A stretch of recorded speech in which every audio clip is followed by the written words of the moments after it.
بسم اللہ الرحمن الرحیم۔ ہمارے ملک پاکستان میں آج کل سیاسی حالات آہستہ آہستہ بہتری کی طرف گامزن ہیں۔ 9 اور 10 مئی کے جو واقعات تھے جنہوں نے دل دہلا دیا تھا، اور ہر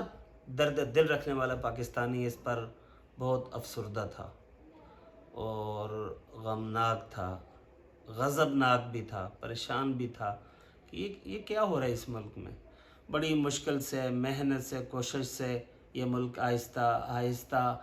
آگے بڑھ رہا تھا۔ جیسے ہم اپنے بچوں کو آہستہ آہستہ آگے بڑھتے ہیں، ایسے ہی یہ ملک بھی آہستہ آہستہ کوششوں کے ساتھ آگے بڑھ رہا تھا۔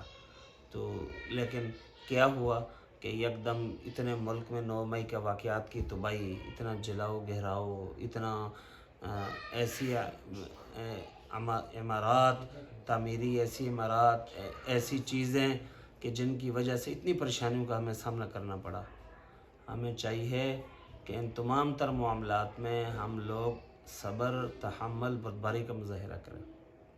یہاں پاکستان میں رہنے والے ہم جتنے لوگ ہیں، ہم سب کا نظریہ مختلف ہے،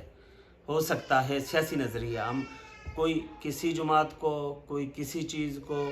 کوئی کس ویژن کو، کوئی کس کاز کو، کوئی کسی کی کیا ترجیحات ہیں، وہ مختلف ہے۔ ہر سیاسی جماعت کا کسی بھی اعتبار سے الیکشن کے لیے تمام تر چیزیں اپنی اپنی ترجیحات ہیں۔ ان کا الیکشن میں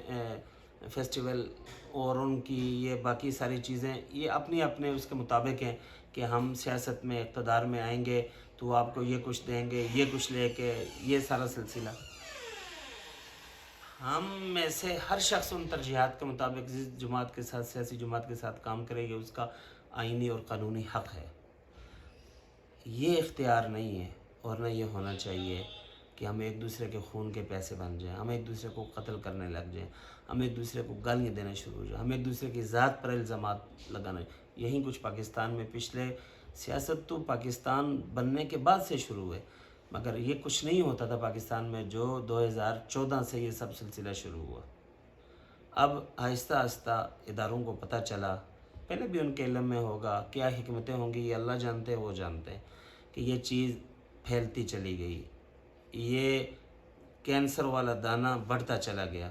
اور اب جا کر کے کہیں اس کینسر کو روکنے کی کوشش کی گئی۔ تو میں پاکستانی قوم کی حیثیت سے یہاں مختلف مراحل سے گزرے ہیں۔ کبھی یہاں مذہبی مراحل بھی بہت عروج پہ ہوتے تھے، یہاں بڑی خون ریزی بھی ہوتی رہی، یہاں شیعہ سنی فسادات بھی عروج پر رہے، یہاں کبھی بریلوی دیوبندی اختلافات بھی عروج پہ رہے، کبھی اہل حدیث دیوبندی بریلوی اختلافات بھی عروج پہ رہے۔ آہستہ آہستہ پھر یہ چیزیں جو قوم میں شعور آتا گیا، وہ کہا کرتے تھے اپنا مسلک چھوڑو نہیں، کسی کے مسلک کو چھیڑو نہیں۔ آپ کے اپنے جو نظریات ہیں آپ اس کے مطابق زندگی گزاریں، آپ کو کوئی روک نہیں سکتا ہے، مگر آپ اگر یہ کہیں کہ ہم اپنے نظریات کو دوسرے پر مسلط کریں، اگر وہ نہ مانے تو وہ واجب القتل ہے، یہ ہو نہیں سکتا۔ تو اس طرح کی صورتحال سے یہ ملک گزرا تھا مذہبی، تو لوگوں نے ان چیزوں کو آہستہ آہستہ ان کی حوصلہ افزائی نہیں کی، ان کی حوصلہ شکنی کی ہے۔ آخر یہ چیزیں رفتہ رفتہ ختم ہونا شروع ہو گئیں، اور الحمدللہ اب لگتا نہیں کہ ایک مذہبی فرد ہونے کی حیثیت سے کہ کوئی ایسا مذہبی لیڈر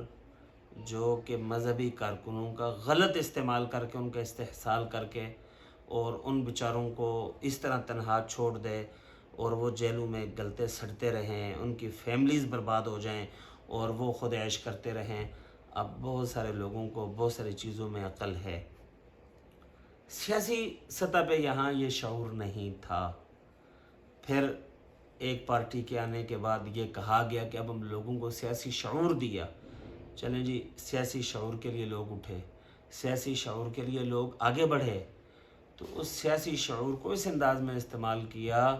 کہ جس طرح مذہبی جماعتیں ان چیزوں کو استعمال کیا کرتی تھی۔